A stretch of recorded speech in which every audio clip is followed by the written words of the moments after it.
Si t'es un autre étranger, tu payes 50 000 $, t'es 3 ans. Wow. Tous mes amis normands qui regardent savent comment j'appréciais pas du tout mon boulot. J'ai toujours eu des difficultés à l'école. Alors, on te vendait du rêve en disant l'Amérique, Eldorado. Avant de commencer ce podcast, je tiens à préciser que ça a été tourné il y a maintenant 1 an. Au moment où je filme cette vidéo, on est mi-mai 2024. Donc, il y a eu du changement, mais ça, on va en reparler à la fin. Je te souhaite un bon podcast. Qui essaye de nous aveugler avec sa lumière Divine. Ouais.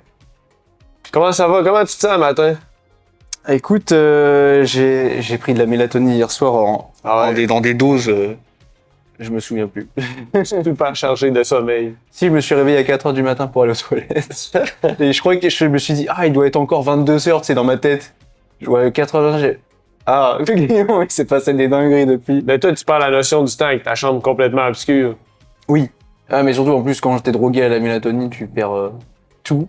Oui, c'est vrai que ça mélange. Tu te souviens plus de où t'es. Ouais. Et ce matin, à 8h, c'était dur. En plus, il y a un connard qui sa voiture, elle a sonné. Esti. Un connard. Un hostie de cave. Ouais, ça, c'est bon. Ouais, belle adaptation à travers le temps. Eh ouais. Bon, On va commencer. un résumé. C'est moi qui vais faire l'intro aujourd'hui parce que c'est tout le temps Clément qui fait l'intro. C'est vrai. Moi, je suis arrivé au Gym Saint-Jean. J'avais aucune idée que j'allais travailler avec un Français. Puis bon, on m'a présenté cet être magique en provenance de... C'est quoi ta ville? De Nantes. De Nantes. Bon, ça n'a pas été facile au début, hein, parce qu'il faut se le dire. Je comprenais pas. Les Français sont un peu chiants, mais... Non, mais sérieusement, j'ai rencontré Clément ici au gym, puis c'est un passionné d'entraînement, un passionné de calisthenics, puis c'est pas seulement un passionné des entraînements, c'est un passionné de l'audiovisuel. Audiovisuel, c'est parfait ça. De l'audiovisuel, puis de la technologie.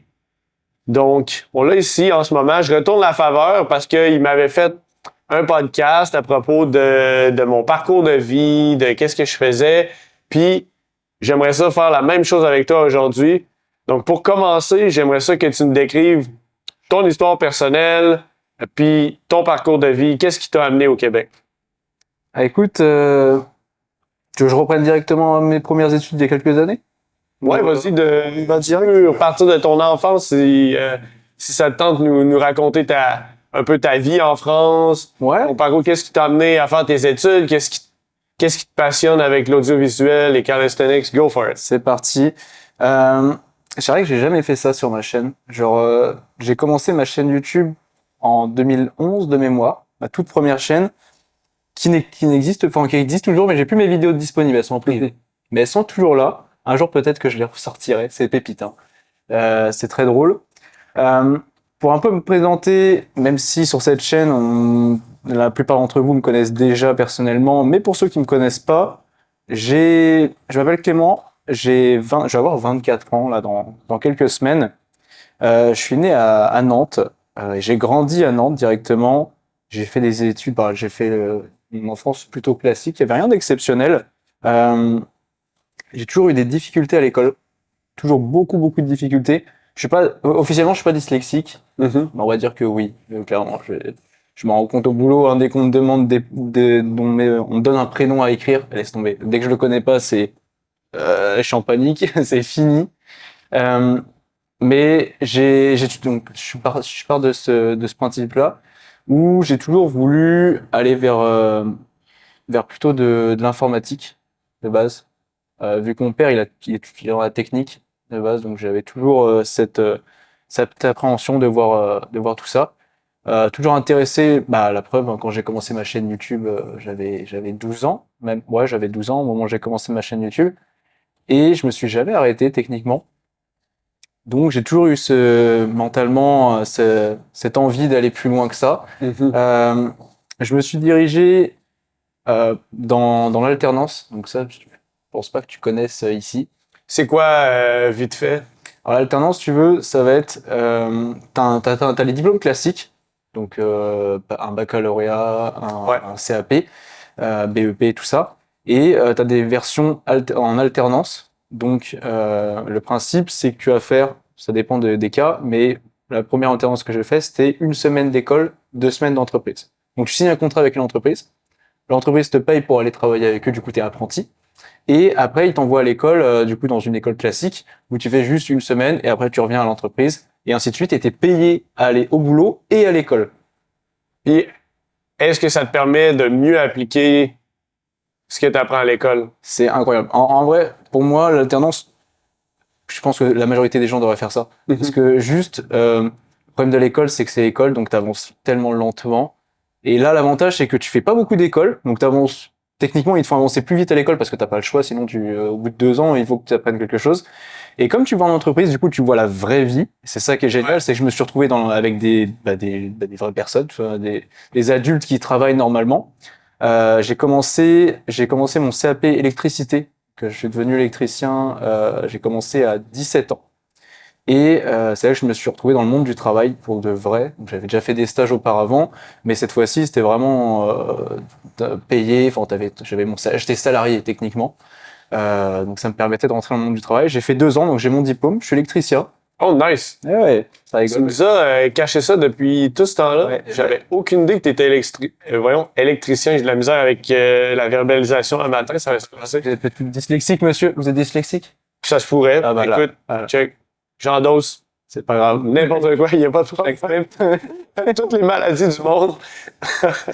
J'ai probablement fait le tour de toute façon. Fait que C'est un correct. peu de dyslexie avec ça, de dyslexie. Dyslexie. Il n'y a aucun problème. J'ai voulu changer parce que je sais pas, en vrai, j'aurais pu. Je sais qu'à ce moment-là, dans ma tête, j'étais en mode, soit je fais comme 90% des gens, à savoir, j'ai un diplôme, j'ai un métier qui est pas mal. En électricien, c'est quand même bien comme métier. C'est bien rémunéré. En France, pas tant. Tu vas peut-être être payé. J'aurais commencé, je pense que j'aurais eu 1005, 1600 euros par mois. Ok, ouais, c'est quand même pas tant. C'est pas beaucoup. Comparé ici, alors du coup, la majorité qui est cool, c'est des Français. Un électricien ici, c'est quand même payé, je crois que tu débutes à 25 ou 26 dollars de l'heure brut. Donc ça va donner 24, un truc dans le genre net. Et les électriciens expérimentés, j'avais regardé, c'est genre 40 dollars de l'heure. Ouais, c'est bien rémunéré. Je suis en mode, mais quand j'étais enfant, je voyais ça, tu sais, dans ma tête, je me suis dit, c'est faux, tu vois. Je pensais que je me suis dit, waouh, c'est impossible, 40 dollars de l'heure, tu fais 35 heures, t'es riche. C'est un délire. Mais c'est la vérité. Donc, pour tous ceux qui sont dans le métier d'artisanat, dans la technique, venez au Québec, vous serez blindés. C'est littéralement ça. Que ce soit dans n'importe quel métier, plombier, menuisier, peintre, je sais pas si peintre t'es aussi bien payé, mais je sais que menuisier, plombier, tout ça, c'est payé une blinde ici, c'est un délire. Ouais, c'est quand même des travaux manuels qui, généralement, il y a Pour moi, c'est normal. qui a un bon salaire. Ouais. Pour moi, c'est normal parce que c'est quand même des métiers qui sont déjà difficiles physiquement. T'as de la technique, en vrai, c'est dangereux. Tout le monde peut pas faire ça. Ben, tout le monde, oui, il faut quand même je pense qu'il faut quand même que tu te démarques en étant Bah, il faut que tu aies de la jugeote, quelqu'un de qualité. il faut que physiquement tu suives. Derrière, il faut faire attention parce que c'est comme, je te dis, en 2 ans d'électricité, je suis encore vivant, je sais pas comment, Ouais. mais j'aurais pu mourir de nombreuses fois. Mais donc Je veux dire qu'il y a quand même une part de risque. Il y a une bonne C'est- part de risque à faire ce genre de travail-là. bah en fait, surtout que moi, dans l'entreprise où j'étais, je faisais de la rénovation. Laisse tomber, j'allais dans des vieux bâtiments, en plus c'est à Nantes, donc c'est une vieille ville, et tu te retrouvais dans des systèmes qui ont 50 ans, t'arrives là-dedans, c'est zéro sécurité, mais tu mets tes doigts, tu ressors pas, quoi. Ouais. T'es mort. Mais voilà, du coup, comme ça, j'ai vu tout ça.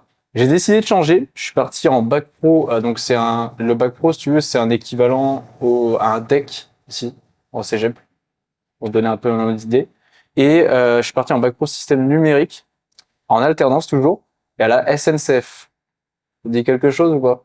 Le nom me dit quelque chose, mais j'ai pas. C'est les trains en France. OK. C'est les gens qui font la grève. Ouais. Et ben c'est ça. Du coup, je me suis retrouvé à la SNCF. en technicien télécom. Donc, je me retrouvais à m'occuper si tu veux, le long des voies, il y a pas mal de téléphones où si t'arrives, il y a un problème, ça, tu peux appuyer, ça appelle la gare. Ouais. Et je m'occupais de faire la maintenance de toute, plus le sud de Nantes, donc la campagne, etc. Donc c'est assez très intéressant comme boulot. Le problème, c'est que la SNCF, pour t'expliquer un peu, parce que les Français ils savent, la SNCF est en train de sombrer depuis longtemps. Et en fait, l'entreprise elle a été revendue, c'est dispatché. Aujourd'hui, c'est sous-traité partout. OK. Donc au final, je serais resté dans l'entreprise, mais genre dans 5 ans, j'aurais plus de boulot parce que c'est sous-traité par quelqu'un d'autre. Ouais. Donc j'ai vu ça, j'ai vu qu'en plus l'ambiance c'est que des branleurs.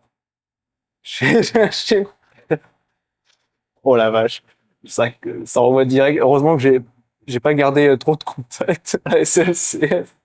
Mais Bon, on dit la vérité avec dit la vérité. Pour être honnête, les clichés sur la SNCF, ils sont totalement vrais. Genre, le nombre de jours où j'ai rien fait, j'étais payé à rien foutre, c'est n'importe quoi. Et donc j'étais pété de thunes. Je vivais chez mes parents, j'étais pété de thunes, je faisais rien, c'était génial. Enfin, c'était génial. Pendant 2 ans, c'est très bien. En plus, j'aurais dit stop. À un moment, il faut que ma vie elle avance, tu vois. Ouais. Donc on va se calmer. Et il y a eu le Covid qui est arrivé. Je voulais aller en fait, si tu veux, j'avais mon côté technique et c'est là où j'étais quand même plutôt intelligent là-dessus, c'est que je savais que j'étais mauvais socialement avec la plupart des gens, où j'étais pas j'étais pas capable de, tu vois, vendre un produit, etc. J'avais quand même ce côté, tu vois, je savais que c'était ma faiblesse. Et j'avais déjà fait auparavant, j'avais fait un stage dans une entreprise tu sais, de vente d'ordinateur où t'assembles ton truc. Et donc j'avais un petit côté vente et je savais qu'à ce moment-là, ça me plaisait quand même assez bien, tu vois, de vendre des produits, de conseiller les clients. Mais j'étais mauvais, tu vois, je débutais dans la vie. À un moment, tu peux pas arriver et claquer des doigts, t'es bon. Ça se passe pas comme ça. Donc j'ai décidé de partir refaire un bac pro en commerce cette fois-ci. Et comme avec le Covid, je ne trouvais pas d'entreprise. Genre littéralement à Nantes, tu vois. Genre c'est une grande ville. Je dirais que par rapport à l'agglomération, il y a autant d'habitants qu'à Québec, voire plus. Et je trouvais littéralement aucune entreprise, sauf une, genre dans le nord de la France, en Normandie, en pleine campagne. Et j'ai décidé, je me suis dit, vas-y, let's go, je vais aller dans un endroit où je connais pas cet endroit, j'ai pas de famille là-bas, rien que dalle. En pleine campagne, la Normandie, ça m'intéresse pas du tout. J'ai accepté d'y aller. Donc du coup, chez Leclerc, c'est une grande enseigne de supermarché, parce que je sais que Leclerc ici, c'est les chaussures, je crois, dans les vêtements. Moi, ça me fait penser aux biscuits. Ok. Ah oui, aussi, les biscuits. Les biscuits Leclerc, mais j'ai pas trop de connaissances avec le reste des brands plus québécois dans le coin, là. S'ils font. Ok. Je suis pas au courant qu'il y avait un brand. Ouais. Je sais, on m'avait déjà dit Québécois que de Leclerc, vêtements. c'était des vêtements. Je crois que c'était des vêtements ou des chaussures. Je sais plus. Je suis pas sûr à 100%. Mais bref, Leclerc, c'est une énorme boîte en France, tu vois. C'est un truc, c'est un énorme business. Et il y a plein de magasins c'est un supermarché, tu vois. C'est un peu comme, je dirais, équivalent au niveau des prix. Je dirais que c'est équivalent à Walmart. En beaucoup mieux. Ouais. En beaucoup. En fait, point de vue prix, je dirais que c'est équivalent parce que c'est quand même pas cher, Leclerc. Et donc, j'ai décidé d'aller là-dedans, donc un espace culturel. En gros, je vendais des téléphones, des ordinateurs, des livres, je ne sais pas lire. Enfin, bref, non, je vendais des livres, des films, des aspirateurs, des électroménagers. Vraiment, je vendais tout ce qui était technique, je vendais tout ça. Donc, très intéressant parce que du coup, je me retrouvais dans la vraie vie avec des Normands. Donc, tous mes amis normands qui regardent savent comment j'appréciais pas du tout mon boulot. Voilà quoi. En fait, le problème c'est que dans le monde de la grande distribution, c'est un enfer le truc. T'es obligé de travailler, t'es un esclave en fait là-dedans, littéralement. Et encore, moi j'avais quand même un rôle, ça allait parce que j'étais vendeur. Et je voyais mes collègues qui s'occupaient des rayons, ça, eux c'était vraiment des esclaves, tu vois. Ils se faisaient cracher dessus toute la journée. Et le monde de la grande distribution, c'est comme ça. Sauf que c'est là où j'étais plutôt bon là-dessus. T'inquiète, c'est que tout a été réfléchi, Jason. C'est que je me suis retrouvé dans une situation où j'avais mis en avant mon côté où j'avais ma chaîne YouTube. Ouais. Ça, tu vois, c'était très important, ce petit côté-là. Et donc, je me souviens que la directrice du Leclerc, elle avait pris en compte ce truc très important et tu vois, elle avait tout en tête. Et je crois au bout de 2 mois dans l'entreprise, ils m'ont dit ah est-ce que tu pourrais nous faire une vidéo machin. Du coup, pendant 1 semaine, je me retrouvais vidéaste dans l'entreprise. Donc je dis yes. Officiellement, j'étais vendeur et je me suis retrouvé vidéaste. Le truc, c'est qu'avec le Covid, c'est reparti en cacahuète. Et je me suis retrouvé du coup vendeur normal, donc j'ai fait de l'école. Et là, à ce moment-là, j'étais après tu vas pas connaître, j'étais dans une école à Rouen. C'est une ville qui est pas très loin. C'est pas très loin de Paris, c'est au-dessus de Paris. Et donc j'ai fait ça. La 2e année, donc l'année dernière, je me suis retrouvé comme ça allait beaucoup mieux. Officiellement, j'étais toujours vendeur, sauf que la direction m'a demandé de faire des reportages pour eux. Donc, si tu veux, chez Leclerc, ils ont ce qu'on appelle l'alliance locale. C'est-à-dire qu'ils ont plein de producteurs qui sont autour du Leclerc. Et comme en Normandie, il y a beaucoup de producteurs, notamment de fromage, et ben, je me suis retrouvé à faire plein de reportages. Genre comme ça, j'avais ma petite voiture, tout ça, j'allais faire mes trucs. C'était génial. Le truc, c'est qu'à ce moment-là, je voulais aller en audiovisuel. Donc, j'avais plusieurs choix. J'avais pas beaucoup de choix. J'ai regardé un peu en France ce qu'il y avait et il y a littéralement que dalle. C'est les écoles, ça se compte sur les doigts d'une main. Je voulais aller en alternance toujours, sauf que il y avait vraiment que dalle à part Paris et jamais je vais à Paris. Franchement, je pourrais pas. Donc donc je me suis retrouvé à un peu chercher et j'ai mon petit frère qui est à Matane. Donc Matane c'est un village, j'allais dire ville, c'est un village. Mais là, tu veux dire à Québec. À Québec, ouais. Ouais, c'est. Lui, ça fait 2 ans qu'il est au Québec. Donc, il est au cégep. Le cégep, les écoles du cégep, je crois que je l'avais déjà expliqué dans l'ancienne, je sais plus. Je le réexplique. Le cégep au Québec, c'est les écoles les écoles tout publiques, gratuites. C'est gratuit le cégep, je crois. Pour les Québécois. Les Canadiens. T'as des frais à payer, mais je me rappelle pas exactement. Ça fait trop longtemps que j'ai été Ouais, c'est avec toi, ça fait un moment. dans les écoles, mais je me rappelle qu'il y a des frais de base ou quand même que tu payes tes livres. Oui. Ouais, oui, c'est vrai. Mais je me rappelle pas que ce soit aussi cher que d'aller à l'université, par exemple, pour suivre un programme. Ouais. Bah moi, du coup, l'avantage, c'est que en tant que Français, pour aller à l'école, au cégep, c'est comme un Québécois, en fait. Tu payes tes livres, tu payes juste les petits frais, genre c'est des centaines de dollars, et c'est tout. Genre, tu payes pas l'année. Par contre, je sais que tous les autres étrangers, ils payent une fortune. Alors, quand je vois ce que c'est, tu payes 10 000 euros, 10 000, alors j'exagère, je sais plus combien c'était, je crois qu'il m'avait dit la formation d'audiovisuel des 3 ans, c'était 50 000 dollars. Il m'avait sorti un film. Au Québec? Si t'es pas français ni québécois, si t'es un autre étranger, tu payes 50 000 dollars tes 3 ans. Wow. Alors ça fait en euros 50 000 dollars à l'acteur, ça doit faire un bon 40, 30, un peu moins de 40 000 euros maintenant. Donc c'est, wow, quand j'ai vu ça, j'étais là, ok. Alors techniquement c'est le même prix qu'en France. Quand tu compares, c'est à peu près équivalent.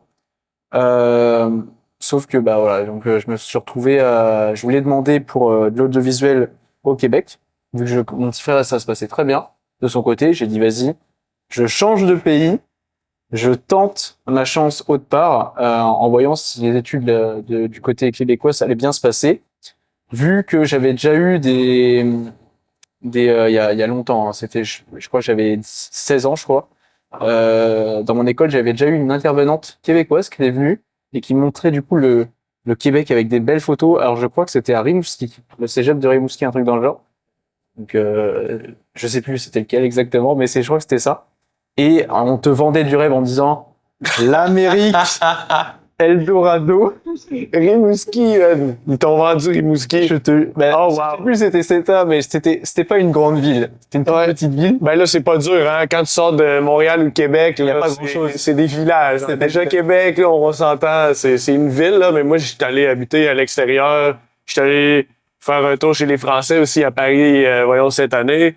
Puis, voyons. Le Québec, rapidement, ça tourne en village, là. C'est vrai que Québec, c'est pas super gros, là. Ça fait pas un an que je suis ici, mais je me rends compte que c'est vraiment un village, en fait. Parce que je sais que moi, à Nantes, c'est pas souvent que je croise des gens que je connais, hein. Ça arrive, hein, parce que maintenant, avec l'âge, au fur et à mesure, tu connais beaucoup de monde. Mais ici, ça fait même pas un an, je sors dans la rue, je croise je sais pas combien de personnes. Ouais, puis si t'as une bonne mémoire visuelle, ici, t'as fait le tour super rapidement, là. Moi, j'ai genre une super bonne mémoire photographique, je reconnais les gens, puis c'est un peu pourquoi j'aime un peu moins la ville, dans le sens que t'as rapidement fait le tour, puis je reconnais les gens, puis j'ai comme l'impression d'être, voyons, comment t'appelles, le jour de la marmotte. T'as l'impression quasiment de vivre la même chose au quotidien. Il y a pas tant de choses Ouais, j'ai vu comment qui il se s'appelle. démarquent, là. C'est comme tu te lèves, puis t'as fait la boucle rapidement, puis on dirait que c'est quasiment la même chose. Un jour sans fin. Ouais, ça se peut. Ça. Tandis que dans une grosse ville, bon, ben, il y a plein de visages que tu reconnais pas. Il y a trop de monde, c'est abondant. T'as les édifices comme point de repère, puis le reste, C'est le carnage. c'est aléatoire. Genre, il y a toujours quelque chose de nouveau qui se passe, il y a plus d'action. Ouais. Non, mais je suis d'accord. Ok, ça. C'est exactement ça. Mais comme moi, tu vois, j'étais dans un village pendant 2 ans. Autant te dire que quand je voulais aller à Québec, je voulais pas aller dans un village. Je voulais vraiment revenir en ville. Et d'après ce que j'avais vu, je me suis dit, ça a l'air d'être une grande ville, mais avec pas beaucoup de monde. Donc mon avis s'est confirmé. Résultat, la preuve, hein, on est en train d'en parler. Et je suis très content de ce côté-là, parce que je voulais vraiment, je voulais vraiment repasser sur une ville. Et là, au moins, c'est exactement ce que je voulais. Du monde, mais pas non plus énorme. Une grande ville, du coup, il y a quand même pas mal de choses à faire. Mais c'est bien étendu aussi, faut dire, là, la répartition du peuple Ouais. sur le territoire est quand même grande. C'est juste que c'est étalé. Ouais. C'est pas tout concentré au centre-ville, c'est pas super gros. Mais si C'est tu ça. vas te promener dans les banlieues, il y a quand même beaucoup de monde qui C'est ça, ouais. habite partout, là. Le territoire est quand même bien occupé, pareil. Clairement, ouais. Non, c'est quand même, moi, j'aime bien personnellement cette ville. Je trouve qu'elle est quand même assez posée. On n'est pas stressé. Ça, c'est génial. Bah, je pense que tu t'en es rendu compte quand t'es allé à Paris. T'as dû voir ça tout de suite. Ouais, c'est quand même très safe, hein. Quand même, ça, à ce point de vue-là, j'ai l'impression que c'est moi le mec dangereux dans la rue. Si lui est dangereux, j'ai aucun problème, c'est la bon. ville C'est correct. Si moi, je suis dangereux, safe. c'est bon. La plus safe du Canada, man. Mais ouais, mais le Québec, c'est réputé pour ça, hein. Ah, peut-être le Canada complet, en fait. Je sais pas si le Canada, ouais, je pense que c'est quand même beaucoup plus dangereux que Québec. Oui, Sur il y a certains. il y a certaines parties où ce que ça joue vraiment plus dur, là. Par exemple, le classique, ça serait de dire Montréal-Nord. Ouais. Je pense qu'il y a des périodes aussi où ce que ça bougeait plus tranquillement. Tu sais, l'humanité quand même apprend à être un peu plus cordiale, civilisée. Il y avait des périodes où ce que ça brassait vraiment plus, mais en ce moment, je pense que ça reste assez localisé là, Ouais. dans certaines parties. Ouais, c'est vrai, ça reste encore raisonnable. C'est pas, il y a pas vraiment de quartier. Bah, à Québec, il y a pas de quartier en soi. C'est de quartier. Si tu veux, moi à Nantes, j'habite pas très loin du quartier des Dervalières pour ceux qui connaissent. Et tu vois, t'as plein de quartiers où c'est, bah en soi, c'est quand même assez dangereux. Bon, une fois que t'y es, ça va, tu vois, c'est pas la fin du monde. Mais tu vois, c'est pas safe, quoi. Et il y a moyen que tu te fasses écraser facilement ou si tu fais une connerie, tu peux te faire tuer, tu vois. Donc c'est là où il faut faire quand même assez attention. Après, une fois que t'es habitué, ça va. Je sais que j'ai croisé des Nantais dans la salle qui m'ont dit qu'ils sont partis à cause le fait que ce soit trop dangereux. Ok. Et je comprends. C'est vrai que maintenant le centre-ville de Nantes, c'est quand même chaud, vraiment chaud. Bah, en tant que gars, ça va. Tu vois, c'est pas la journée, tu vois, c'est tranquille. Le soir, je me risquerais pas tout seul. J'ai pas de me faire poignarder, tu vois. Mais tu vois, comme à Montréal, je pense qu'il y a vraiment des zones spécifiques où tu te promènes pas tout seul, où il y a vraiment plus de crimes. Ouais, Mais en contrepartie, dans le centre-ville, c'est safe. moi personnellement, en tout cas, j'ai pas remarqué tant de notes qui laissaient paraître que c'était ultra dangereux. Ouais, je suis d'accord avec toi, mais après, peut-être que parce que c'est toi qui fais peur aux autres aussi. Bon. Non, mais tu vois quand même que des quoi, je veux dire, t'as un ressenti là, tu sais, même si j'ai pas le profil classique entre guillemets là De Monsieur Tout-le-Monde, ouais. de quelqu'un de plus facilement atteignable, si tu veux, pour un criminel. Il reste que je me promène dans la ville, puis bon, il y a rien vraiment de spécial qui saute aux yeux, qui fait OK, c'est super dangereux ici, je devrais pas y aller, ou tu sais, t'as le côté intuitif qui se développe, Ouais. qui fait OK, je sens qu'il y a quelque chose de bizarre dans ce coin-là. Il y avait vraiment pas. Moi, j'avais pas cet aspect-là au centre-ville, mais tu sais, encore une fois, pour les gens qui connaissent encore mieux la ville que moi, souvent, qui pourraient te dire. Mais c'est ça. Ouais, clairement, ouais. Je suis allé une seule fois à Montréal, une semaine. J'ai vu quasiment que le centre-ville. Ouais. Aucun danger. J'ai pas vu le reste, donc je peux pas donner mon avis. Mais voilà. Bon, fait que là, t'as un bon background. Puis ce que je trouve intéressant, en fait, c'est que t'as fait des études, t'as travaillé dans plusieurs domaines, de l'informatique, de l'électricité, t'as fait aussi de la vente, puis t'as de l'expérience directe. Ce qu'on entend beaucoup de l'école, ce que j'ai entendu beaucoup dernièrement aussi du monde, un point qui revient souvent, c'est on fait beaucoup de théorie, mais on n'a pas beaucoup de temps pour la pratique. Puis là, tu te retrouves Dans la vraie vie. au Québec, dans la vraie vie, avec toute ton expérience. C'est quoi la culmination en ce moment de tout ça? Parce qu'en même temps, faut se dire que Clément, il part depuis ses 12 ans que sa chaîne YouTube. C'est quoi la culmination de ton voyage à Québec, puis de ta chaîne YouTube avec tout ça, en combinaison avec ton expérience? Ben, c'est l'année dernière, en fait, où je me suis rendu compte, c'est que, au début de l'année, tu vois, je m'étais dit, je vais aller en audiovisuel faire des études. Ouais. Parce que j'avais ce côté où je me sentais bien, même si j'aime pas l'école. Mais comme j'avais pas beaucoup d'école et j'étais payé, j'étais en mode, ah, c'est génial, t'es payé, t'as un diplôme, t'as de l'expérience qui a une énorme valeur, mine de rien, sur le marché. Et pour toi aussi, ça a une énorme valeur parce qu'au final, tout ce que j'ai, je l'accumule et je trouve qu'en quelques années, j'ai gagné beaucoup en expérience, en performance, en maturité, tout ça, donc c'est génial. Et le fait d'abandonner tout ça je m'étais dit, je vais aller en études classiques. J'avais fait le choix de partir au Québec fin 2021. Sauf que début 2022, c'est là que j'ai commencé à faire de l'audiovisuel. Techniquement, officiellement, j'étais pas vidéaste, mais j'étais vidéaste pour Leclerc, du coup. Et c'est là que je me suis rendu compte que j'avais les compétences. Et c'est là où, tu vois, je me montais un peu à moi-même. C'est que j'avais les compétences pour me lancer solo, alors en faisant des formations un peu en plus de mon côté. Mais alors que j'allais choisir de faire des études qui allaient techniquement pas m'apporter grand-chose de plus. Donc c'est un peu là où je me suis rendu compte que j'étais capable de faire tout seul, sans avoir l'aide de l'école. J'ai quand même du coup continué pour aller au Québec du coup. Ouais. Et bah c'était au final bah je vais un peu raconter ce qui s'est passé quand je suis arrivé ici.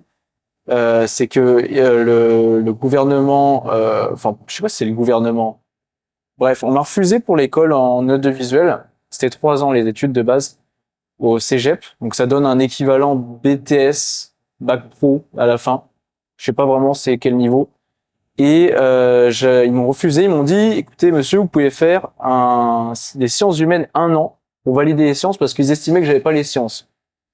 J'ai fait 2 ans d'électricité, 2 ans de bac pro système numérique, j'ai pas de sciences. Bref. Ouais, mais je pense qu'il y a beaucoup de monde aussi qui ont des études vraiment approfondies dans d'autres pays, puis ils reviennent ici, puis ça correspond pas aux normes québécoises, donc il faut réviser le processus. De point de vue québécois, ça respecte pas, mais en fait, je respecte 10 fois plus que leur truc. Parce que si tu veux, je me suis retrouvé en gros, le principe, c'est qu'ils m'ont dit, il faut que je fasse donc le cégep, sauf qu'ils m'enlevaient quasiment tous les cours, juste l'essentiel. Donc je faisais très peu de cours par semaine. Et en plus de ça, j'avais une deuxième école où je faisais juste des cours de sciences. Et en fait, dans cette école-là, le principe, c'était que j'arrivais, j'avais mon cahier et je faisais mes cours. Donc j'avais juste ma liste, je devais faire tel cours. J'étais solo dans une classe. Il y avait une prof qui était là, qui attendait dans le silence complet. Je pouvais lui demander des trucs et c'est tout. Et comme ils savaient pas mon niveau, ils m'ont fait recommencer au niveau 0. Oh wow! Et ils m'ont dit, bon, bah, t'as 1 an pour faire niveau 0 à niveau expert. Et le truc, c'est que le niveau expert, c'est le niveau où, à la fin, ils m'ont dit, ah, bah, t'auras de l'électricité. Bon, je te le dis tout de suite, ça risque d'être difficile. Je les ai regardés, j'ai dit, attendez, je suis électricien. J'étais en mode, et c'est là que je me suis rendu compte que j'ai fait une connerie, c'est que j'ai décidé d'accepter un truc où j'acceptais de repartir genre 10 ans en arrière pour au final refaire la même chose que j'ai déjà fait. Donc j'ai dit là, on se fout un peu de moi. Donc j'ai arrêté les études. Je crois que ça a pris 2 mois. J'ai commencé l'école. Au bout de 2 semaines, je me suis rendu compte que ça allait pas. Genre je voyais que je régressais en fait littéralement. J'avais quand même des cours intéressants, genre le sociaux, plutôt intéressants, mais en vrai ça m'apportait pas tant de choses que ça. C'était intéressant, je le dis pas, mais d'autres cours c'était juste éclaté au sol quoi. Genre le français, je faisais le corbeau et le renard. À 23 ans, le corbeau et le renard, j'ai bouffé ça il y a plus de 10 ans. Non, je pouvais plus, Jean de La Fontaine, j'en peux plus. Donc, je te jure.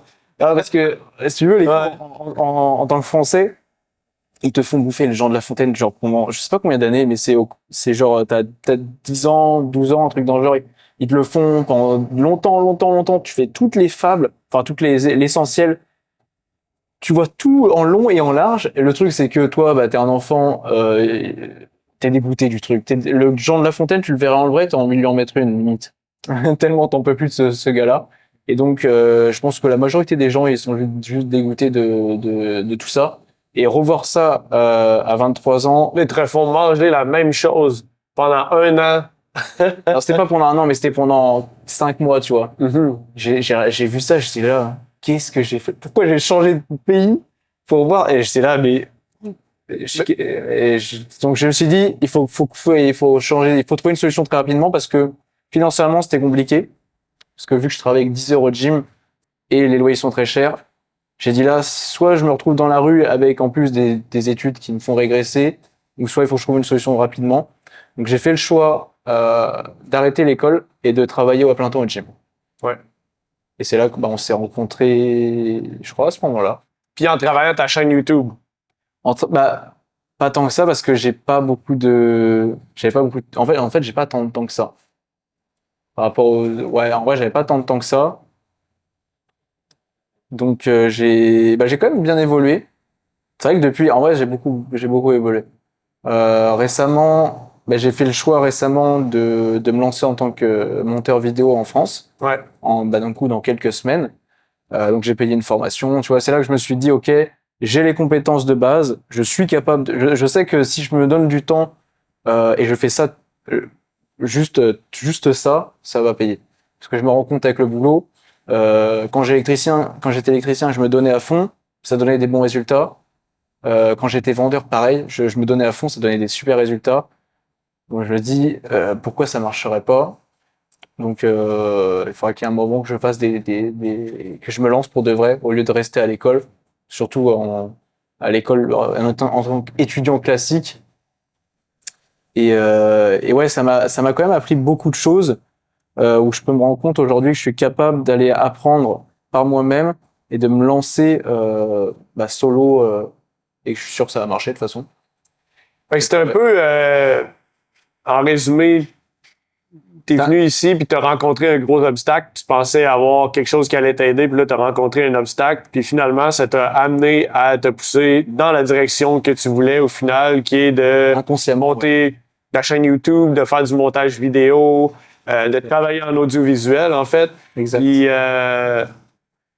tu fais du bon travail, t'as un bon équipement aussi. On a filmé quelques trucs ensemble, super professionnel. Moi je vois ton expérience là, qui se dégage dans tout ce que tu fais. Fait que c'est vraiment nice. Je suis content pour toi que tu aies été capable de développer ces choses-là, puis qu'aussi tu as été capable de de saisir l'opportunité, justement, de ne pas te laisser abattre par les circonstances, puis de voir le positif, puis de pousser justement dans l'audiovisuel, puis de foncer avec ta carrière, ta chaîne YouTube.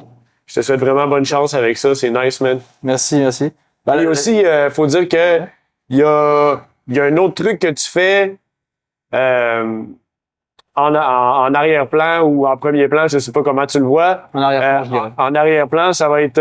tu as fait une transformation aussi au niveau physique avec les entraînements, calisthenics. Une super belle progression, encore une fois. Il est arrivé ici, il était tout maigre, pas mal nourri. Non, mais pour vrai, je dis ça, mais tu leur aurais montré des photos de ta transformation parce que c'est quand même très impressionnant là, de où est-ce que t'es parti. c'est prévu.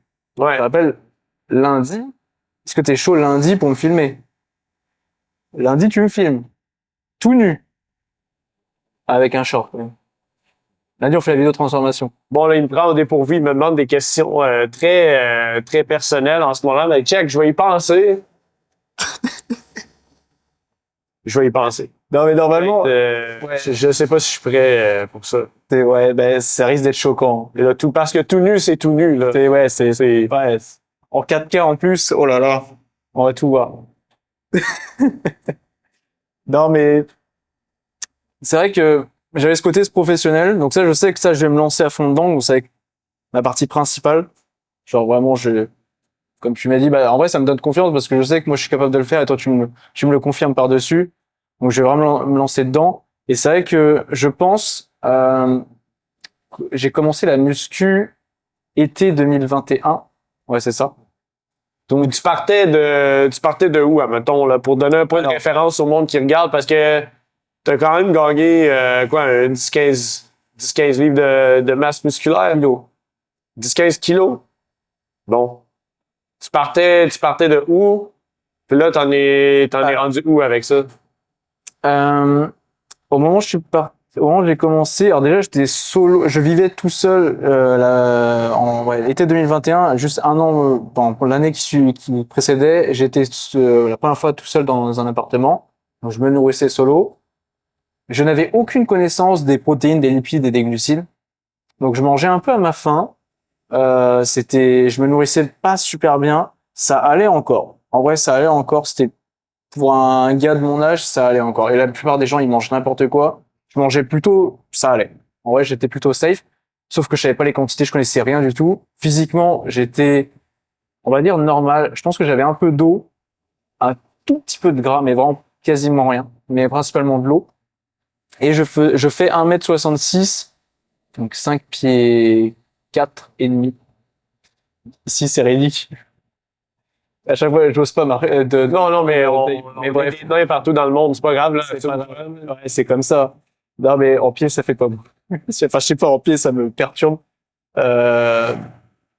Et donc je faisais, quand j'ai commencé, 55 kilos, comme je t'ai dit, avec de l'eau, donc on ne voyait pas mes abdos. Ouais, 55 kilos pour 1m66, c'est pas beaucoup. C'est vraiment pas beaucoup. J'étais comme ça, quoi, un vrai skinny. Skinny tout court, en fait. J'étais pas skinny fat du tout. Skinny tout court, je sais que j'étais monté il y a quelques années à 60 kilos, parce que j'étais à la SNCF. Et ça, je te l'ai pas dit. Quand je travaillais à la SNCF, comme je t'ai dit, je branlais rien. Et j'étais payé à manger au restaurant. C'est-à-dire que ils me donnaient de l'argent en plus quand j'allais au restaurant. C'était le feu, hein. Donc j'allais au restaurant, et comme en France, tu vas dans les petites campagnes, tu vois, tu vas trouver des petits restaurants, genre tu manges, t'es un roi là-dedans. Tu payes genre 15 €, enfin 20 balles, et t'as un repas, mais tu ressors, t'es blindé. Et j'étais monté à 60 kilos, c'était pas du muscle. Mais, Fait que t'étais rendu un petit gros, finalement. pas du tout. Physiquement, ça se voyait pas. Fait que t'as un Mais j'avais métabolisme rapide. ouais, clairement. Physiquement, par contre, je savais que j'avais pris un peu d'eau. Bon, ils appellent ça de l'eau. En vrai, le gras, il y avait quasiment rien. En vrai, non, il y avait pas beaucoup de gras. Parce que, ouais, Un petit gros sec. à ce moment-là, peut-être, ouais. Peut-être. Mais ouais, j'ai commencé à 55 kilos et je pense que c'est ce truc-là qui a un peu, je dirais, changé ma vie. En vrai, je pourrais le dire. Au moment où j'ai commencé la muscu, parce que j'avais un ami, Chris, qui se reconnaîtra.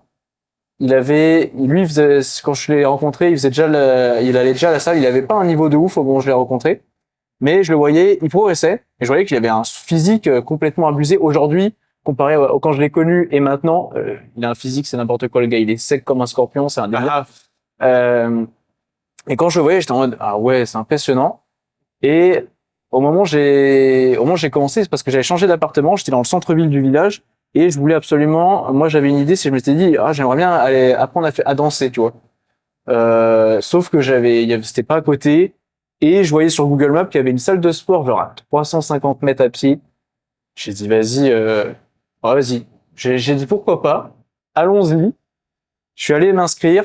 J'ai commencé, comme beaucoup de monde, à savoir faire 1 ou 2 séances par semaine, c'est tout. C'était n'importe quoi. Et au fur et à mesure, bah, en fait, ce qui s'est passé, c'est que je me suis intéressé énormément à la muscu. Donc, j'ai commencé à saigner toutes les vidéos. Je sais pas si je devais compter toutes les heures ou d'apprentissage, c'est n'importe quoi.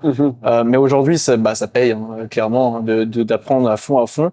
Et c'est le problème de la majorité des gens, c'est que genre, ils se renseignent quasiment pas. Et tu vois des gens qui pendant des années, ils font juste la même chose, c'est n'importe quoi. Mais ça, c'est leur problème. Mais moi, je voyais que j'avais des résultats. Je me suis dit, je veux plus, je veux plus. J'ai rencontré les bonnes personnes. J'avais rencontré un très bon ami, Vincent à la salle, lui qui fait du street. Il fait du street workout, mais il fait plus du street lifting. Lui, il en bouffe des tractions et des dips et des muscle up. Il en bouffe tout le temps. Et et ce qui m'inspirait, c'est que lui, il saignait ça tout le temps. Et donc, j'étais motivé et il acceptait que je m'entraîne avec lui et c'est là que j'ai énormément évolué et en un an, t'es pas prêt. En un an, je suis passé de que dalle de faire peut-être une ou deux dips à une dips à 70 kilos, lesté. C'est-à-dire que je fais ma dips, donc pour ceux qui savent pas ce que c'est tu t'es sur deux barres dans le vide, tu descends et tu remontes.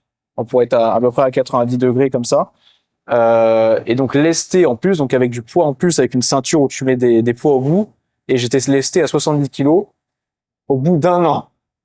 Je sais pas, tu vois le délire? Ouais, c'est vraiment une bonne progression. Merci, mais ce qui est assez étonnant, c'est que c'était n'importe quoi mes entraînements. J'y allais comme ça, genre quasiment tous les jours.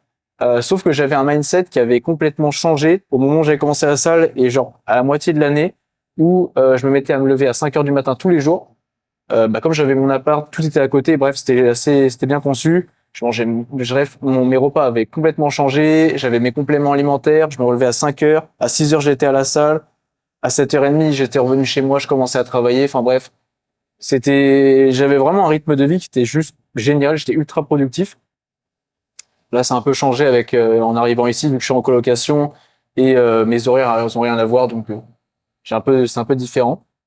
C'est loin d'être optimisé comme l'année dernière. Mais ouais, ça m'a carrément fait évoluer. Et en arrivant ici, j'avais toujours ce sentiment de pas être optimisé. Et c'est là que j'avais payé une formation de street workout. Donc, je me suis plus allé dans le street. Pour ceux qui savent pas, le street workout, c'est un dérivé de la musculation et de la gymnastique. Voilà, la calisthénie, de toute façon, c'est la même chose.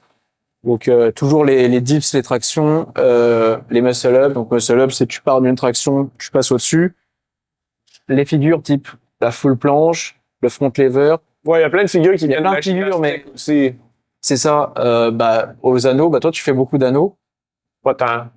Ouais, en ce moment je te vois plus trop en faire, mais J'en fais pas tant que ça. t'en fais pas tant Je que fais ça. quelques exercices, pratique plus en hypertrophie. Mais c'est ça.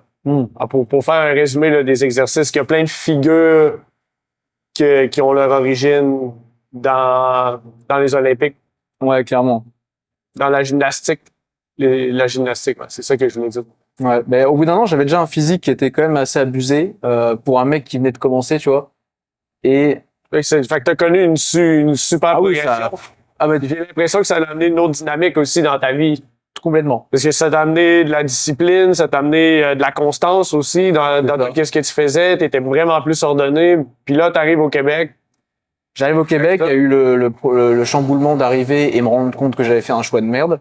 Ouais. Finalement, j'ai récupéré la situation en mode, je vais travailler à la salle. Donc, au Gym Saint-Jean, on a déjà fait des vidéos ensemble. J'invite pour tous ceux qui n'ont pas vu la vidéo qu'on avait fait ensemble. Je m'entraîne avec des Québécois. C'était vraiment cool. Là, on a fait la vidéo Muscle Up il y a pas longtemps. Et ouais, je me suis retrouvé à travailler ici. À aucun moment, tu vois, j'avais imaginé un jour travailler dans une salle de sport. Et les circonstances ont fait que je me suis retrouvé ici. Comme j'avais un peu de connaissances, je pouvais déjà aider les clients. J'étais pas non plus fou au niveau des connaissances, mais comme j'apprenais tout le temps, ça évoluait tout le temps. Et au final, je me suis dit, écoute, même si c'était pas prévu, j'ai quand même bien travailler, approfondir le sujet et me donner à fond. Le résultat, en fait, ça paye. Hein, au final, tout le monde, ça se passe bien à la salle. Avec toi, ça se passe bien. Avec les clients, ça se passe bien. Même si j'avais pas prévu de faire ce travail que je vais arrêter dans 2 semaines, j'étais quand même content parce que ça me fait une expérience en plus que j'avais pas du tout prévu, que j'avais pas du tout, genre, envie, non, mais ouais, je pensais pas faire retourner dans le commerce. Et en plus, dans une salle de sport, pas du tout.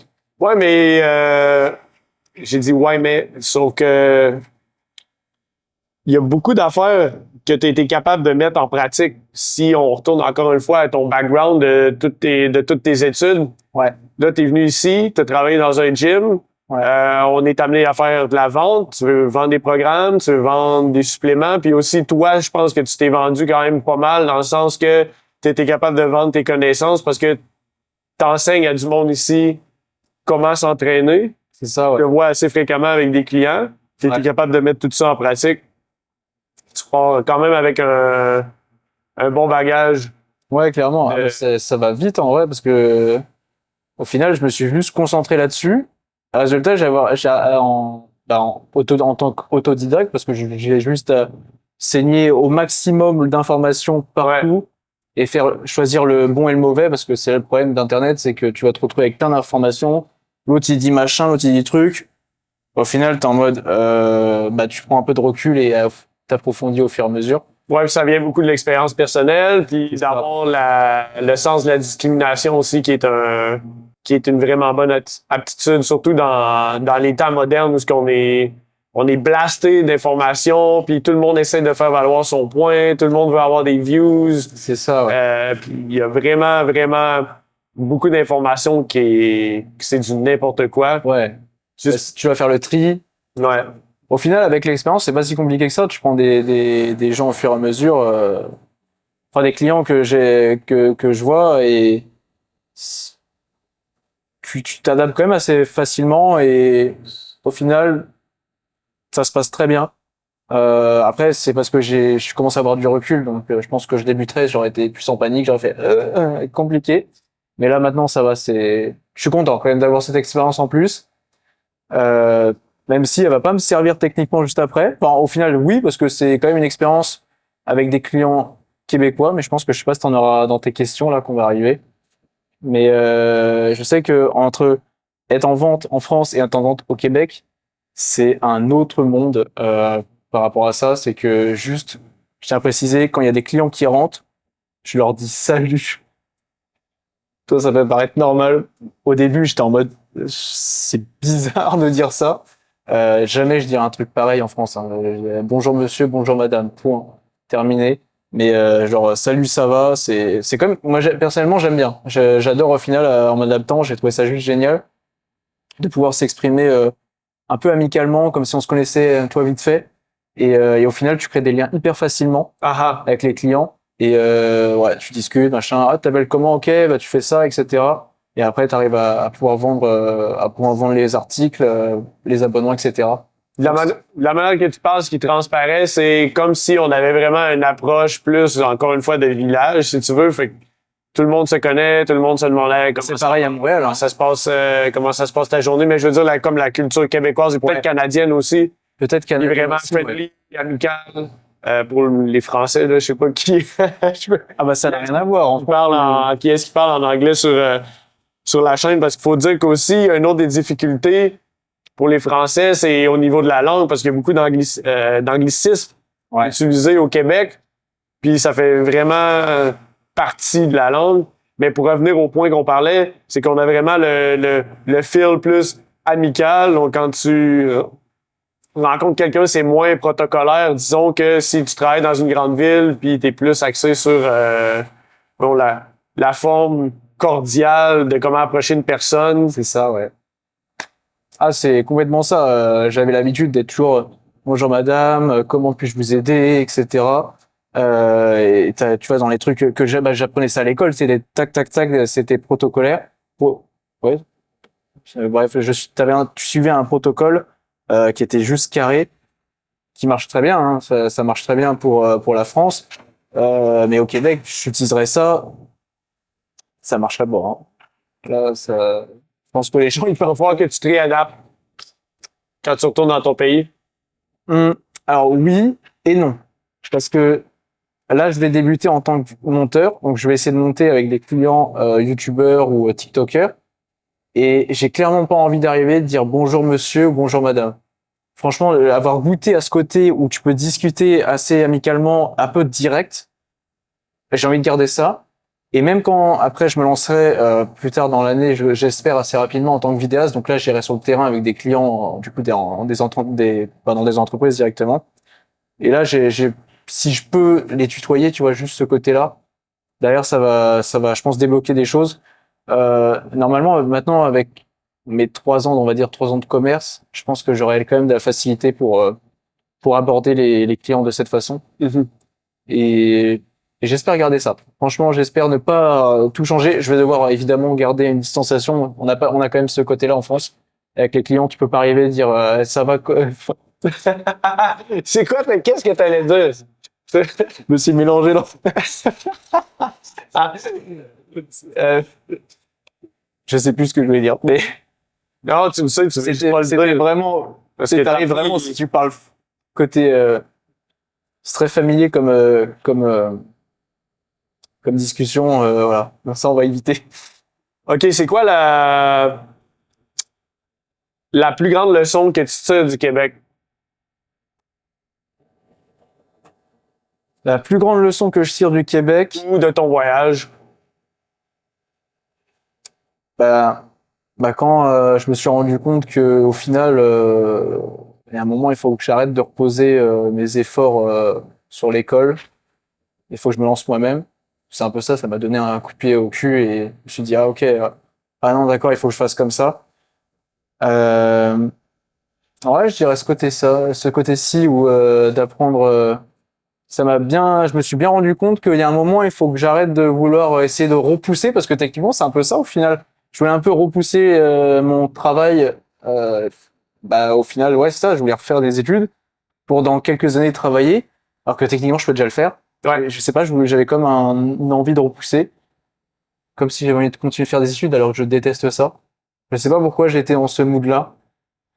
Peut-être parce que je connaissais, je savais comment c'était, donc j'avais ce côté entre guillemets facile entre guillemets, même si c'est pas facile, mais comme si j'avais peur de me lancer, tu vois. Ouais, de faire le grand saut finalement. Le grand saut que tout le monde veut faire pour s'accomplir, pour vivre de leur rêve. Et C'est c'était ça. comme un peu une manière de sécuriser, en guillemets. En faisant des études, je vais aller faire des études, genre plus de connaissances. Un Exactement. peu attendre le Repousser en me disant, moment idéal. c'est ça, quand j'aurai tant de connaissances, je pourrai me lancer. Ouais. C'est faux. Vraiment, c'est là que je me suis rendu compte, écoute, j'ai déjà techniquement des bases qui sont déjà très bonnes. Ok, il y a plein de trucs que je sais pas. C'est pas grave, je vais apprendre au fur et à mesure. Ouais. Et Déjà que ça marque un peu que tu dises ça parce que t'es quelqu'un qui travaille beaucoup dans le côté pratique. ouais, Quand tu parlais de tes études en France, c'est quelqu'un qui saute quand même rapidement dans l'action. ouais. Puis là, t'es en train de repousser un peu. Bah c'est ça, en fait, le fait de retourner dans les études classiques, tu vois, techniquement, je suis devenu officiellement un vrai étudiant pour la première fois de ma vie. Bon, que 2 mois. Ouais. Mais c'était quand même... Au moins, je sais ce que c'est. Je me rends compte que c'est tout sauf pour moi. Moi, peut-être, je vais parler Vas-y, de l'école au cégep, parce que pour tous les Français qui viennent ici pour travailler, du coup, ils se rendent pas compte de ça. Mais c'est très drôle, c'est que quand je suis arrivé au cégep, donc l'école québécoise, euh, je suis rentré à l'école. Tu sais, moi, j'arrive en France, comme j'étais en commerce en plus. Quand t'arrives dans le commerce, tout le monde est bien habillé, genre tout le monde. Tu vois, les filles, elles sont clean, machin, c'est tout ça. J'arrive ici, les filles, je vois les filles en jogging, Crocs. J'étais ouais, j'étais comme ça. Tu sais, avec leur petit chocolat chaud du matin, limite pas coiffé, tu vois. J'étais où?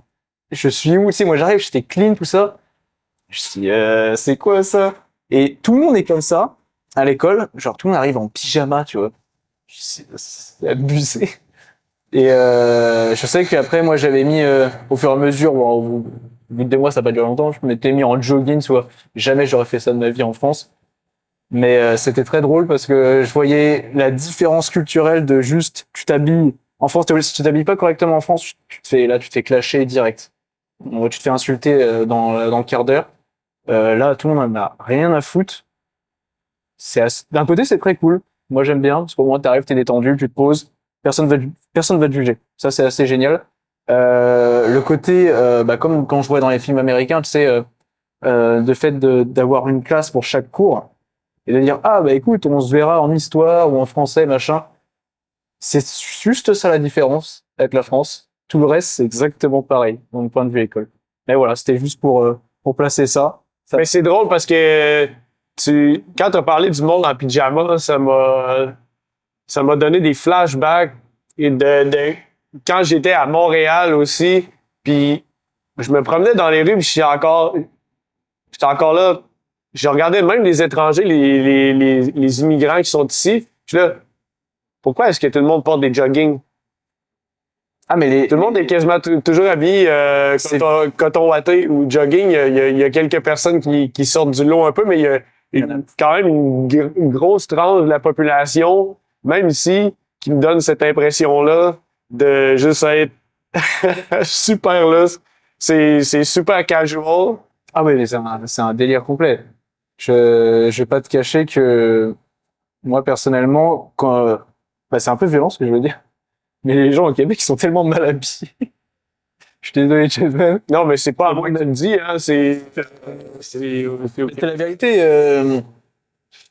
Là, je m'en rends compte parce que c'est vrai qu'on, tu sais, la France, l'Italie, t'as ces deux pays où t'as la réputation, ils ont la réputation par rapport aux tenues vestimentaires, mais c'est la vérité, la preuve.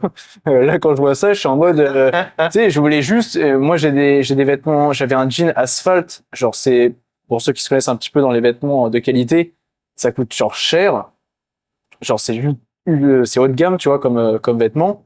Ici, je le vends, invendable, tu vois. Genre, tout le monde en a rien à foutre d'avoir un jean de qualité. J'étais en mode, mais c'est abusé, quoi. Mais quand même, ouais, un slogan que les Québécois utilisent beaucoup, beau, bon, pas cher. Voilà. Ben, je suis tellement C'est pas toujours étonné. de sauver de l'argent. Je sais pas exactement de où est-ce que ça vient. Là, j'ai vécu à l'étranger, regarde, pendant vraiment trop longtemps. Mais je sais que même moi, personnellement, tenue vestimentaire, je l'avais pas tant que ça. Je me préoccupais pas vraiment de ça. Tu sais, que j'ai habité en Chine aussi, où que c'est une autre place où que tout le monde s'en fout, mais Ouais, c'est abusé. de chez on s'en fout. Là. Mais quand je suis revenu ici, à un moment donné, j'ai fait ouais là, ok, c'est le temps que je fasse un petit upgrade. J'étais allé faire du shopping avec ma sœur, parce que les femmes ont vraiment un meilleur sens Et encore, vestimentaire. mieux que les hommes au Québec, ça, c'est sûr. Ouais. Mais c'est ça, ma sœur, elle a vraiment le sens du style. Fait que je suis allé faire du shopping avec elle. Puis j'ai fait, j'aime bien ma transformation. C'est un peu moins, ça fait un peu moins pyjama. Ouais, exactement. Ouais, mais c'est quand même drôle de contraster les deux approches, les deux pays. Les deux cultures, ouais. Ouais. Ah, ça n'a rien à voir, hein, à ce point de vue-là. Bah, tu l'avais remarqué, je sais pas, en France, la plupart, quand tu te baladais dans la rue, la plupart des gens, tu vois, c'était plutôt correct, hein. Même si, évidemment, il y a toujours des gens, c'est pas correct, tu vois. Enfin, c'est pas correct. Quand tu compares au Québec, c'est correct. Mais la plupart des gens, tu vois, surtout si t'allais en ville, là, la plupart des gens, ils s'habillent bien. Évidemment, tu vas en campagne, la plupart, ils en ont rien à faire. Ça, c'est comme partout. Ah ah. Toi, il a fallu que tu fasses affaire avec un autre grand obstacle qui est très typiquement québécois. Le fucking hiver, man. Waouh. Ah ouais, bah là, mais c'est Le vrai que fucking hiver. C'est quoi ta perception de ça? Parce que c'est un monde complètement nouveau, là. bah, au moment où on avait fait le podcast, on était mi-décembre, fin décembre, je sais plus. Je crois qu'on était fin décembre. On est le 20, un truc dans le genre. L'hiver venait de commencer et on est fin août, fin mai, pardon. Au moment où on filme ce podcast, donc je sais pas quand il sortira. Il fait beau, il fait chaud, c'est agréable. Ouais, il fait chaud, c'est relatif, là. Bon, Ça- hier, ça se réchauffe. il faisait 28. Ouais. Ah ouais, c'est très bien. Mais là, Ouais, il fait 15. ouais, mais bah après, il va faire chaud aujourd'hui. Je crois qu'il va faire 30. OK. Ouais, moi, là, c'est parfait. Écoute, personnellement, je me suis rendu compte que c'était pas pour moi. Là, clairement, tu me demandes de faire un hiver en plus. Je te dirais, ça me fait chier, honnêtement. Ça passerait, mais en vrai, ça m'embêterait vraiment. Parce que l'hiver, c'est cool. Moi, j'aimais, au moment où on avait fait le podcast, j'adorais parce que je voyais la neige, c'était beau, je marchais dans la neige. En tant que Nantais, je vois jamais ça. Et je voyais de la neige, j'étais yes, putain, c'est génial. Rendu en mars, j'en pouvais plus. J'étais là, quand est-ce que ça s'arrête? avril, le mois où t'as l'impression que ça va s'arrêter, ça s'arrête pas.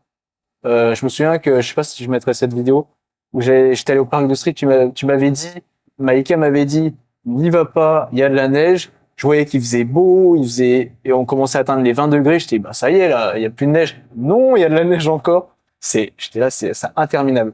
Ouais. Genre, je te jure, rendu à la fin, j'étais en dépression par rapport à ça.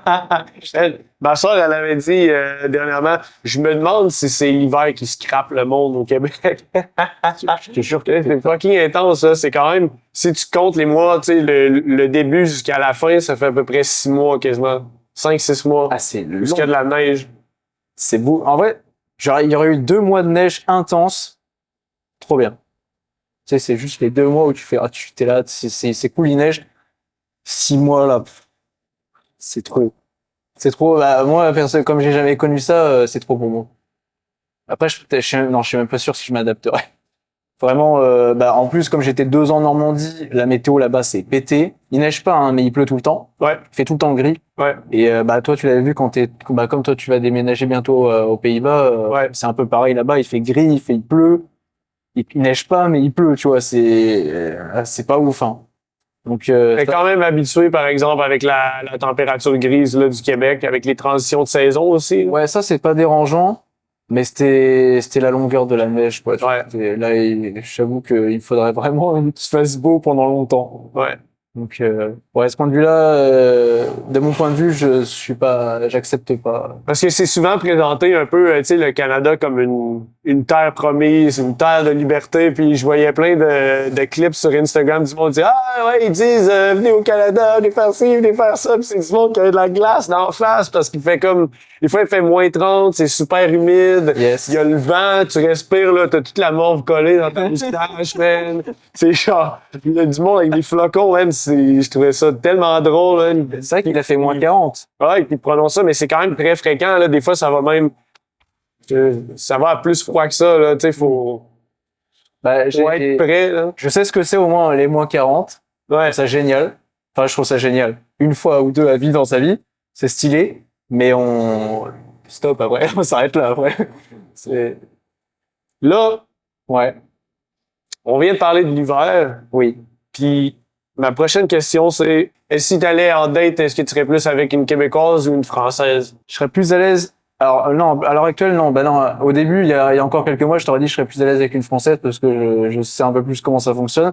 Maintenant, je sais comment ça fonctionne avec les Québécoises. Tu peux tout de suite aller sur plus ouvert d'esprit, point de vue, je pense, sexualité. Là-dessus, c'est quand même plus ouvert d'esprit. Et, ce côté où genre les femmes, elles sont quand même assez indépendantes. Genre, j'ai l'impression plus. Les gens, ils se marient moins, j'ai l'impression. Les gens font moins d'enfants. Comme si tout le monde était un peu dans sa carrière. Et c'est un peu tout le monde fait tout ce que tu veux. Ah, tu sors avec moi, ok, bah pas de souci, machin. Ça dure pas très longtemps, c'est pas grave. Il y a moins ce côté. J'ai l'impression, bah comme si il fallait se marier absolument, la tradition plus classique, même si en France c'est quand même assez ouvert d'esprit par rapport à ça. Mais côté Québec, c'est vraiment extrême par rapport à ça. Genre, voilà. Je pense que c'est à peu près tout. Fait que c'est le point le plus fort que tu as observé. Ouais. Ouais, ce niveau-là, c'est stylé. Et que les Québécoises, après, sac, impeccable. Moi, je valide à 100%. Pépite. C'est sûr que c'est super romantique. Ouais. Pas de langage. Pas du tout, mais je valide à 100%. Non, mais c'est tellement drôle parce que des fois, tu vois une femme, puis elle Elle est très belle. tellement belle. Et après, Et elle se met à parler, puis c'est horrible. Mais c'est horrible de chez horrible. C'est n'importe quoi. bah, le cliché, pour tous les Français qui regardent la vidéo, dans la vidéo de Mister V sur le Québec, à la fin, quand il parle à une Québécoise, elle est vraiment belle. Et l'autre, elle te sort des sacs, t'es en mode wow. Puis là, en plus, là, on est à Québec, fait que c'est pas si pire que ça. Ouais. Mais quand tu t'en vas, tu sais, comme tu parlais de Rimouski tout à l'heure, même pour moi, des fois, j'entends, ou Saguenay, par exemple, j'entends du monde parler, Ça fait peur. mais tu sors de où? Vous sortez de où? Je comprends Et fucking quand je suis allé rien. à Matane, c'est au-dessus de Rimouski, Matane, pour voir mon frère. Mec, je suis arrivé à l'auberge, il y avait une Québécoise, une quarantaine d'années à peu près. Elle arrive, elle me sort direct, la première phrase qu'elle me dit, elle me dit, il y a un calice dans la phrase, obligatoirement. Direct, ça sacre, mais avec un accent, wow, c'était violent. Donc, assez abusé à ce point de vue-là, c'était très drôle. Ouais. Moi, ça me fait rire. Beaucoup rire pour un... Ouais, c'est assez particulier, mais c'est particulier, mais c'est choquant aussi parce que tu t'attends pas à ce que la personne elle se mette à parler comme ça. Bon, on va finir avec une note forte. Ah, Ton moment le plus embarrassant au Québec. ah, si. Si. Quand j'ai rencontré Pascal, on a un des clients du gym, c'est l'homosexuel de la salle. Ouais, c'est comme l'emblème, là. C'est l'emblème. Je suis représentant Je dirais que officiel de la ville de Québec, là. Quand je suis arrivé ici, direct le gars il me dit est-ce que t'es gay? J'étais en mode, C'est sans filtre, mais j'étais là wow. Du coup au début, comme tu sais moi j'étais encore dans mon petit mood, tu vois, je découvrais, tu vois, j'avais pas envie de dire une connerie. Donc je suis un peu réservé, tu vois, j'y vais pas trop, tu vois, j'y vais à tâtons. parce que l'approche aussi avec les Français, si tu te laisses aller un peu trop, ben là, tu t'embarques dans des terrains un peu dangereux. C'est ça, tu vois. Donc j'essaye, tu vois, je me dis, j'ai pas envie de passer pour le premier des connards d'étrangers qui va venir dire n'importe quoi. Donc j'y vais doucement. Et le truc, c'est que au début, tu vois, peut-être que je pouvais paraître un peu, genre pas trop confiance en moi. Après, je sais que Pascal, lui, il exagère à un niveau extrême, donc je pense qu'il faut pas valider ce qu'il dit.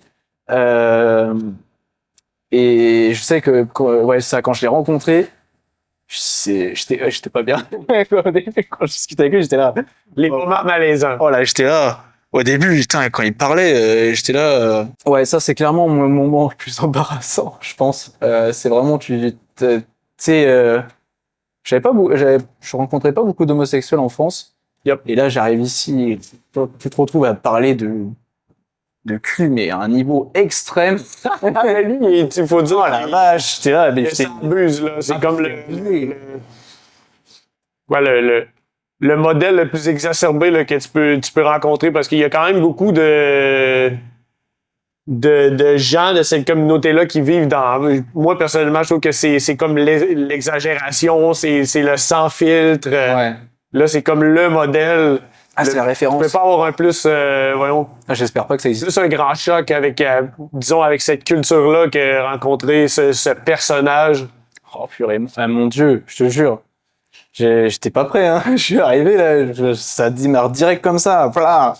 J'étais là, ah ok, c'est comme ça les homosexuels au Canada, d'accord. Ok, ah, c'est wow, ça y va, hein, c'est violent. Je sais pas si tout le monde est comme ça, mais Non, je crois que c'est le seul que je connaisse qui est comme ça. Tous les autres, ça se passait bien. Il n'arrive pas, bonjour machin, et après il te parle de hier soir quand il a ken. Tu sais, là je suis en mode c'est bon, stop, j'avais pas envie de forcément savoir, tu vois. ouais. Et très bah après tu sais au début j'étais gêné parce que là j'étais embarrassé au max, c'est quoi ça, où je suis arrivé là. Et maintenant évidemment là j'ai lâché prise. Je suis totalement détendu, Puis ça t'est arrivé quand même relativement au début de ton voyage ici.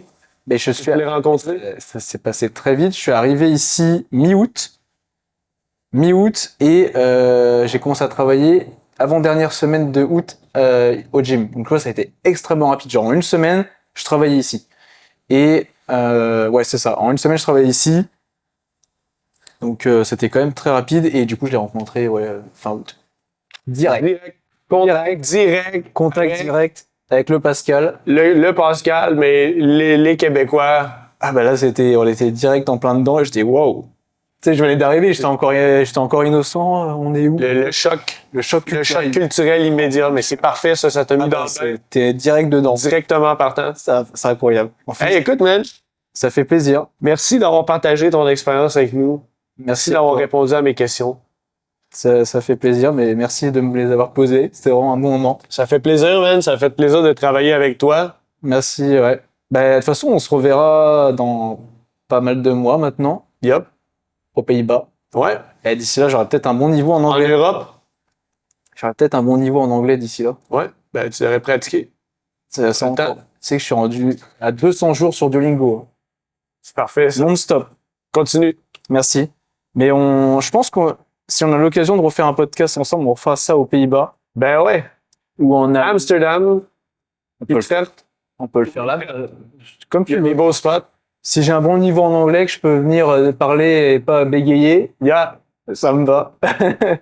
On valide ça et on peut se refaire ça. Challenge. Déjà, ouais, en vrai, je suis jamais allé aux Pays-Bas. Yeah. C'est ça l'occasion. Et de voir un peu comment ça se passe. Et d'ici là, toi, tu auras une nouvelle vie. Tu auras des choses à raconter. Et Yeah. moi, d'ici là, normalement, j'aurai pas mal de choses aussi à raconter. Donc, on pourra raconter des pépites. Sur ce, on va se laisser. Comme d'habitude, je mets toujours tes liens en description. Yeah. Et- Jasonist sur Instagram. Jasonus, Yeah. son accent That's my name, man. Plus Jason des Jason. impeccable. Bon, on se dit à la prochaine vidéo. Salut! Bye bye les chums. Ça y est, le podcast est terminé. J'espère qu'il t'a plu. Je te laisse commenter si tu as envie qu'on discute ensemble. Et en tout cas, je tiens à préciser que, comme je l'ai dit dans l'intro, ça fait 1 an que j'ai pas monté ce podcast. J'ai pas d'excuses, je l'ai juste pas monté. J'ai pas pris le temps de le monter. Aussi simple que ça. Et entre-temps, j'ai commencé mon métier de vidéaste et je me dirige au fur et à mesure plus dans du drone. Donc c'est pour ça qu'au début, dans la vidéo, j'en parlais du montage parce que je ciblais d'abord ça en premier temps et j'ai changé au bout de quelques mois après ce podcast. Peut-être que je referai un podcast par rapport à cette année d'entrepreneuriat. Ça va bientôt faire 1 an que j'ai commencé et ça serait intéressant d'en reparler, peut-être avec Jason, sachant que dans la vidéo, il est parti aux Pays-Bas quelques semaines après ce podcast et il y vit toujours. Donc j'ai hâte qu'on puisse se revoir, pourquoi pas aux Pays-Bas. Je ne suis jamais allé, ça serait l'occasion. Et faire un petit podcast, de discuter un peu de chacun de notre vie, ce qui s'est passé entre-temps, notre évolution professionnelle et personnelle. Bon, ça serait intéressant. Je te dis à la prochaine vidéo. N'hésite pas à t'abonner et liker. Salut!